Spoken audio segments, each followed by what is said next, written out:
Assalamualaikum warahmatullahi wabarakatuh. Baiklah, hari ini kita berjumpa kembali dalam perkuliahan agama dan sains dengan topik pembahasan yakni epistemologi antara agama dan sains. Sebelumnya marilah kita buka perkuliahan pada pagi hari ini dengan melafazkan basmalah. Bismillahirrahmanirrahim. Pada pertemuan sebelumnya kita telah membahas tentang aspek ontologi antara agama dan sains. Maka pada pertemuan ini kita akan membahas tentang epistemologi antara agama dan sains.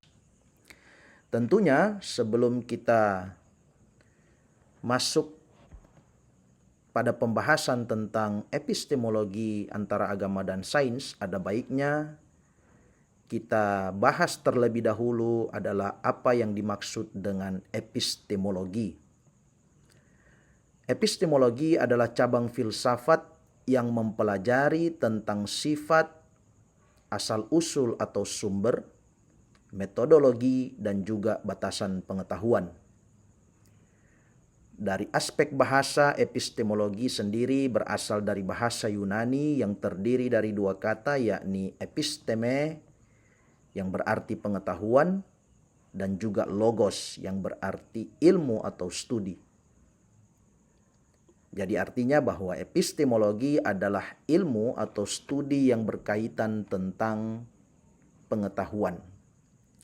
Epistemologi ini menjadi sangat penting dalam setiap bidang pengetahuan, sebab menjawab pertanyaan tentang bagaimana pengetahuan diperoleh, apa yang dapat kita ketahui, seberapa valid pengetahuan itu, serta bagaimana batas pengetahuan manusia.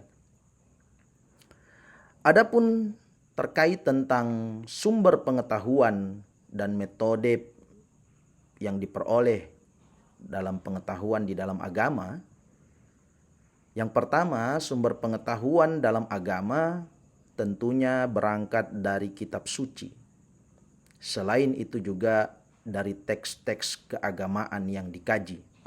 Karena itu dalam tradisi Islam dikenal dengan 3 epistemologi. Yang pertama adalah bayani, yakni pengetahuan yang berasal dari interpretasi terhadap teks-teks keagamaan. Yang kedua adalah burhani, yakni pengetahuan yang berangkat dari penalaran, dalam hal ini adalah penalaran deduktif. Dan yang ketiga, sumber pengetahuan irfani, yakni pengetahuan yang berangkat dari pengalaman spiritual. Lalu bagaimana metode atau cara memperoleh pengetahuan di dalam agama?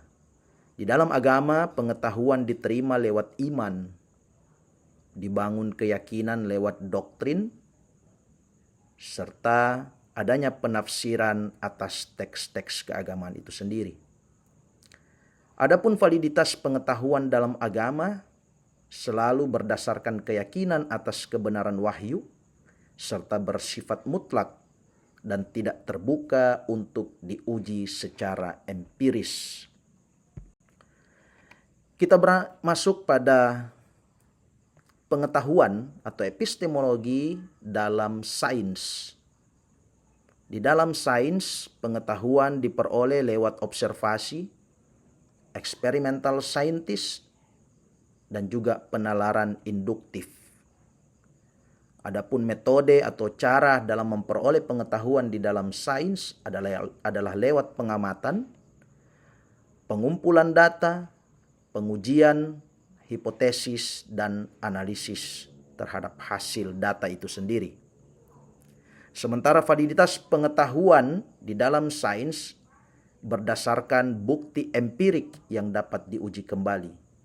Artinya, jika suatu teori dalam bidang sains bisa gugur jika ditemukan teori baru yang lebih tahan uji. Sampai di sini ada pertanyaan? Oke, Ridwan, apa yang dimaksud dengan data empiris ya? Data empiris adalah pengetahuan yang diperoleh lewat pengalaman indrawi Data empiris ini biasanya dipakai dalam bidang sains, karena sains selalu berangkat dari fakta-fakta objektif atau sesuatu yang dikajinya adalah bersifat fisik. Sehingga inilah yang disebut sebagai data empirik yang dapat diukur dan diamati. Bagaimana Ridwan? Oke. Sekarang kita masuk pada pertanyaan selanjutnya. Apakah kemudian ada titik temu antara epistemologi, agama, dan sains?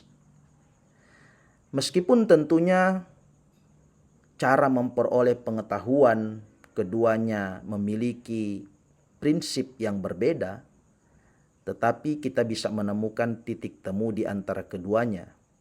Yang pertama, baik agama dan sains sama-sama bertujuan mencari kebenaran, meskipun dengan cara yang berbeda. Yang kedua, meskipun agama bersumber dari wahyu, namun peran akal dalam hal ini penalaran deduktif juga dibutuhkan, terutama dalam menginterpretasikan teks-teks keagamaan. Begitu juga di dalam sains, penalaran tetap dibutuhkan. Dalam hal ini adalah penalaran induktif, yakni berangkat dari suatu kasus-kasus khusus yang kemudian dapat ditarik menjadi satu kesimpulan umum. Titik temu selanjutnya adalah keterbukaan terhadap perubahan.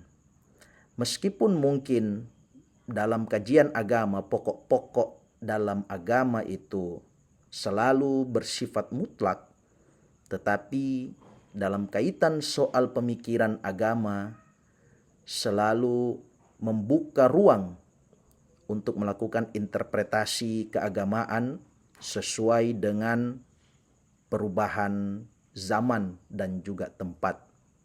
Hal ini juga bisa kita lihat dalam aspek sains itu sendiri.